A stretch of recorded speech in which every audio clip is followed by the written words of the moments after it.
കണ്ണൂർ മുൻ ADM നവീൻ ബാബുവിന്റെ മരണത്തിൽ നഷ്ടപരിഹാരം ആവശ്യപ്പെട്ട് നവീന്റെ കുടുംബം 65 ലക്ഷം രൂപ നഷ്ടപരിഹാരം ആവശ്യപ്പെട്ട് പത്തനംതിട്ട മലയാലപ്പുഴയിലെ കുടുംബ കോടതിയിൽ ഹർജി നൽകി.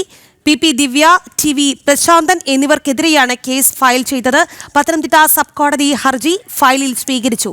നേരിട്ടോ അഭിഭാഷകർ മുഖേനയോ നവംബർ 11-ന് കോടതിയിൽ ഹാജരാകാൻ എതിർകക്ഷികൾക്ക് നിർദ്ദേശവും നൽകിയിട്ടുണ്ട്. വിവരങ്ങളുമായി ഗോകുൽ രമേശ് ചേരുകയാണ്.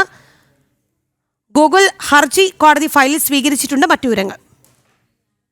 രാഖി, നവീൻ ബാബുവിനെ അഴിമതിക്കാരനായി ചിത്രീകരിക്കുകയും തുടർന്ന് അദ്ദേഹത്തെ ആത്മഹത്യയിലേക്ക് നയിക്കുകയും ചെയ്തു എന്ന് കാട്ടിയിട്ടാണ് കുടുംബം ഇപ്പോൾ മാനനഷ്ട കേസ് നൽകിയിരിക്കുന്നത്. 65 ലക്ഷം രൂപ നഷ്ടപരിഹാരവും നവീന്റെ കുടുംബം ആവശ്യപ്പെട്ടിരിക്കുകയാണ്.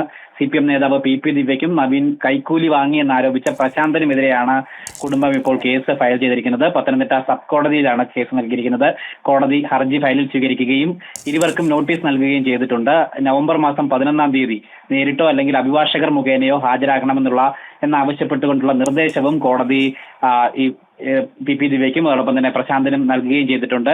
ഒക്ടോബർ 15-ന് 2024 ഒക്ടോബർ 15-ന് പുലർച്ചെയാണ് നവീൻ ബാബുവിനെ ഇത്തരത്തിൽ കണ്ണൂർ കോട്ടേഴ്സിൽ തൂങ്ങി മരിച്ച നിലയിൽ കണ്ടെത്തിയത്. അത് പിന്നീട് ഈ PP ദിവ്യ അടക്കമുള്ള ആളുകളുടെ ഇടപെടലിനെ തുടർന്നായിരുന്നു. അതായത് അദ്ദേഹത്തിന്റെ ആ ഒരു വിരമിക്കൽ ചടങ്ങിൽ അല്ലെങ്കിൽ സ്ഥലമാറ്റവുമായി ബന്ധപ്പെട്ട് നൽകിയിട്ടുള്ള ചടങ്ങിൽ അതിക്രമിച്ച് കയറി അദ്ദേഹത്തിനെതിരെ അധിക്ഷേപ പ്രസംഗം നടത്തിയതിനെ തുടർന്നായിരുന്നു പിറ്റേ ദിവസം കോട്ടേഴ്സിൽ വെച്ച് നവീൻ ബാബുവിനെ തൂങ്ങി മരിച്ച നിലയിൽ കാണപ്പെടുകയും അദ്ദേഹം ആത്മഹത്യയിലേക്ക് നയിച്ച കാര്യമുണ്ടായതുമെന്നുള്ള കാര്യം അന്വേഷണ സംഘം കണ്ടെത്തുകയും ഒക്കെ തന്നെ ചെയ്തിട്ടുണ്ടായിരുന്നു. ഒപ്പം നവീൻ കൈക്കൂലി വാങ്ങിയിട്ടില്ല എന്നുള്ള കാര്യവും അന്വേഷണത്തിൽ തെളിഞ്ഞിട്ടുണ്ടായിരുന്നു. പ്രത്യേകിച്ച് വിജിലൻസിന്റെ അടക്കം അന്വേഷണത്തിൽ അക്കാര്യം തെളിയുകയും ചെയ്തിട്ടുണ്ടായിരുന്നു. എന്തായാലും അതിന്റെയൊക്കെ പശ്ചാത്തലത്തിലാണ് ഇപ്പോൾ മാനനഷ്ട കേസ് കുടുംബം ഫയൽ ചെയ്തിരിക്കുന്നത്. 65 ലക്ഷം രൂപ ഇവർ ഇരുവരും നൽകണമെന്നുള്ളതാണ് കുടുംബത്തിന്റെ പ്രധാന ആവശ്യം.